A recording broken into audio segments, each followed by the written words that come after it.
Morning, boys and girls, and welcome to Chapter 6 of Fantastic Mr. Fox from my very sunny garden, accompanied by a very loud crow. Chapter 6 The Race. Now there began a desperate race, the machines against the foxes. In the beginning, the hill looked like this.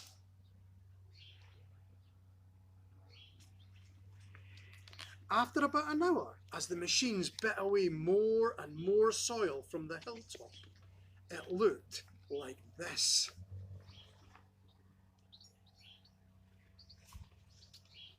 Sometimes the foxes would gain a little ground, and the clanking noises would grow fainter, and Mr. Fox would say, "We're going to make it.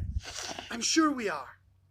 But then, a few moments later, the machines would come back at them, and the crunch of the mighty shovels would get louder and louder. Once, the foxes actually saw the sharp metal edge of one of the shovels as it scraped up the earth just behind them. "Keep going, my darlings," panted Mr. Fox. "Don't give up." "Keep going," the fat Boggis shouted to Bunce and Bean. "We'll get him any moment now." "Have you caught sight of him yet?" Bean called back. "Not yet," shouted Boggis, "but I think you're close." "I'll pick him up with my bucket," shouted Bunce. "I'll chop him into pieces." But by lunchtime the machines were still at it, and so were the poor foxes. The hill now looked like this.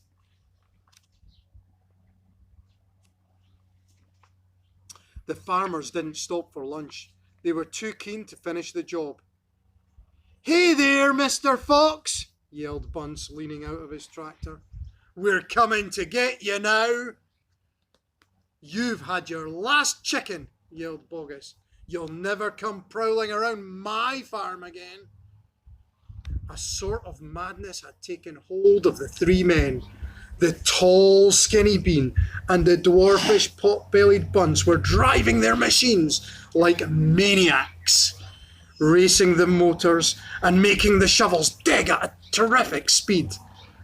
The fat Boggis was hopping around like a dervish and shouting, "Faster, faster, faster!"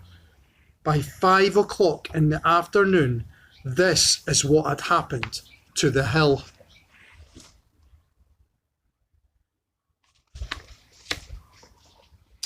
The hole the machines had dug was like the crater of a volcano.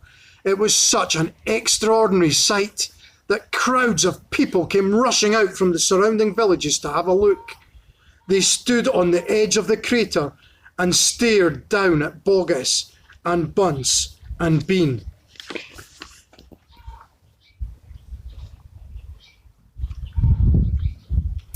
"Hey there, Boggis! What's going on?"